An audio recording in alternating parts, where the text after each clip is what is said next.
ये बताया जा रहा है कि लखनऊ में इमारत गिरने से मलबे में दबकर 2 महिलाओं की मौत हो गई है। अस्पताल में परिजनों का रो रो कर बुरा हाल है। और जानकारी दे रहे हैं आज तक संवाददाता अभिषेक मिश्रा।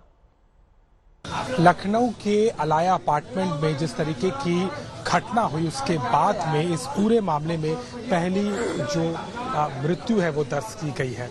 ज़ीशान हैदर जो कि कांग्रेस के प्रवक्ता रहे हैं, उनकी मां बेगम हैदर का निधन हो गया है। वो 70 वर्षीय थी। वो लगातार जूझती रही। उनको बचाने के लिए कई तरीके की कवायद होती रही। 16 घंटे तक ये रेस्क्यू ऑपरेशन चलता रहा, लेकिन उनकी स्थिति ऐसी नहीं बची थी कि उन्हें बचाया जा सके। आप देखने वाली बात यह है कि लगातार एनडीआरएफ और एसडीआरएफ की टीम्स ने पूरा प्रयास किया, लेकिन उनकी उम्र के मद्देनजर और जिस स्थिति में वो उस बिल्डिंग के अंदर फंसी हुई थी उसके चलते उनको यहाँ पर बचाया नहीं जा सका। डॉक्टर्स की टीम लगातार कोशिश कर रही थी। हम इस वक्त यही मौजूद हैं सिविल अस्पताल के इमरजेंसी डिपार्टमेंट में, और आप देखेंगे कि कैसे जो है यहाँ पर उनके परिजनों का जमावड़ा लगा है। ज़ीशान हैदर हैं, उनके परिवार के लोग हैं, बहुत गमगीन हैं इस वक्त, क्योंकि जिस तरीके की ये घटना हुई है किसी ने उम्मीद नहीं की कि इस तरीके से कुछ हो जाएगा। लेकिन 5 मंजिला इमारत अलाया अपार्टमेंट जब भरभरा के कल शाम को गिर पड़ी, उसके बाद में लगातार ऑपरेशन चला। 15 लोगों को रेस्क्यू किया गया है, जिसमें एक डेथ फिलहाल अब कही जा रही है वो हो चुकी है। यहाँ पर उनको लाया गया था, ऑक्सीजन सपोर्ट पे लाया गया था। बताया जा रहा है कि उनको सांस लेने में लगातार दिक्कत हो रही थी और यहाँ पर आने के बाद में उनको बचाया नहीं जा सका। कल जिस तरीके की घटना हुई थी उसके बाद में कहीं ना कहीं ये उम्मीद की जा रही थी कि पुलिस और पूरा प्रशासन चूंकि यहाँ लगा हुआ था वो सभी को बचा लेगा। लेकिन दुखद तौर पर अगर देखा जाए तो एक मृत्यु, पहली जो मौत है इस हादसे के सामने आ गई है। और यहाँ पर जो है बेगम हैदर, जिनकी 70 वर्षीय उम्मीद बताई जा रही है, उनकी मौत हो गई है। लगातार इस पूरे मामले को लेकर के मुख्यमंत्री की भी निगाह रही। 3 सदस्यीय समिति बना दी गई है। ये समिति जांच करेगी इस बात की कि कौन लोग गुनहगार हैं इस पूरी घटना को लेकर के। लेकिन जो तस्वीर आज साफ तौर पर नजर आती है सिविल अस्पताल लखनऊ की, तो 2 लोगों की जान गई है, लेकिन हादसे में कई पीड़ितों का अब भी अस्पताल में इलाज चल रहा है। आपको दिखाते और सुनाते हैं कि बिल्डिंग के निर्माण को लेकर कैसे उनके परिजनों ने सवाल उठाए। रंजना जी, उस समय क्या हुआ था? लगभग कितना समय था? क्या कुछ आपने महसूस? 6:30 बजे जो है मैं चाय पी के बैठी थी और सामने से मुझे दीवार अपने ऊपर आती दिखाई दी बिना किसी झटके के। तो हमने सोचा, हम गए, हमने आंखें बंद कर ली। फिर बिटिया भी हमारे साथ में थी, कुछ चीज हमारे ऊपर गिरी, मुझे लग रहा हम हिल डुल सकते हैं। तो मोबाइल चालू था तो देखा रोशनी, तो कुछ रास्ता दिखाई दिया कि दीवार गिर के कुछ रोशनी है, तो हेल्प हेल्प हेल्प। तो वहाँ पे पता नहीं कैसे, वो तो उस मुसीबत में पता नहीं चला कितना टाइम लगा, लेकिन मुझे लगा 5-7 मिनट में लोग हेल्प हेल्प करके, क्योंकि पूरा वजीर हसन रोड का पूजा सब आ गए थे, हजारों आदमी। मतलब इम्पैक्ट के 10-15 सेकंड में बिल्डिंग धड़धड़ा के, भैया 10-15 सेकंड बहुत ज्यादा है। धड़ धड़ धड़ क्या हुआ होगा, धम से आवाज आई बस।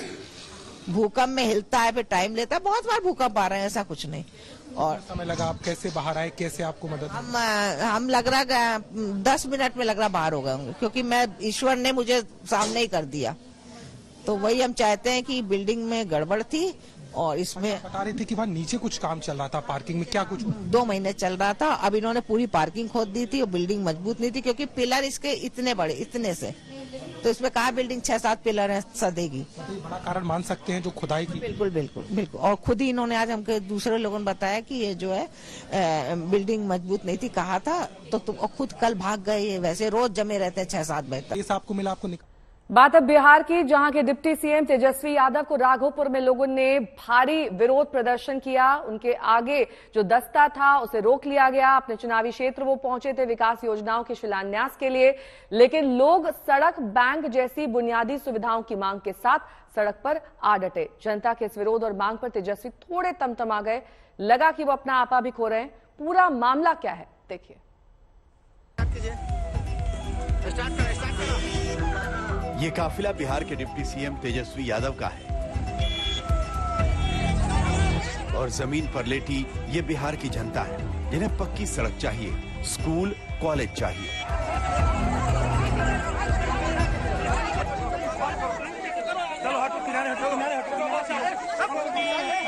बात है है कि हम लोग को सड़क चाहिए, बस हम लोग सड़क हमको चाहिए। तेजस्वी के काफिले के आगे मजबूर लाचार जनता को लौटने की नौबत आ गई, क्योंकि सालों से सिस्टम सोया रहा, सरकार नींद में ऊँघती रही।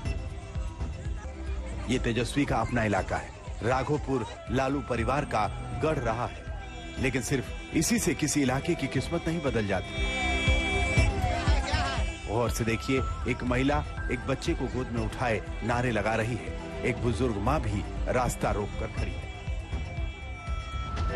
बड़ी छोटी सी मांग है सड़क पक्की करने की, लेकिन इसके लिए लोगों को डिप्टी सीएम की कार के आगे खड़ा होना पड़ा। सर, हम आग्रह है आपसे कि महादलित बस्ती को 34 वर्ष हो गया पक्की सड़क से नहीं जोड़ा गया है। भोला बाबू के आगमन में भी आप आश्वासन दिए थे, आज तक कोई कार्रवाई नहीं। तेजस्वी यहां से आगे बढ़े तो लोगों ने उन्हें फिर से घेर लिया। नौजवान अपने डिप्टी सीएम से कुछ कहना चाह रहे थे, अपनी बात रखना चाह रहे थे, लेकिन तेजस्वी तमतमाए दिखे। हाथ से भीड़ को दूर हटने को कहते रहे। उनकी बातों में गुस्सा झलक रहा था।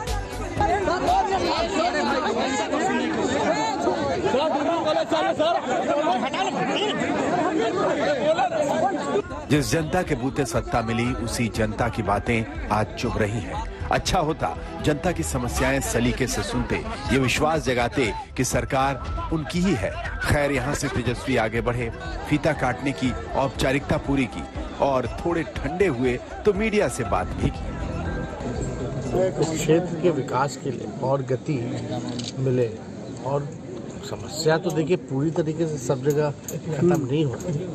समस्या का निदान करने के बाद भी दूसरी चीज़ की समस्या आ जाती है। रेगुलर लोगों के बीच आना, क्योंकि एक इंटरेक्शन होता है तो ज़मीनी हकीकत जो है वाकई में वो पता लग पाता है कि क्या स्थिति है। राघोपुर से तेजस्वी रवाना हुए, जनता से कुछ वादे भी कर गए, लेकिन राघोपुर की इन तस्वीरों ने बता दिया कि बिहार में अभी भी कितनी बेचैनी है। हाजीपुर से संदीप आनंद के साथ आज तक ब्यूरो।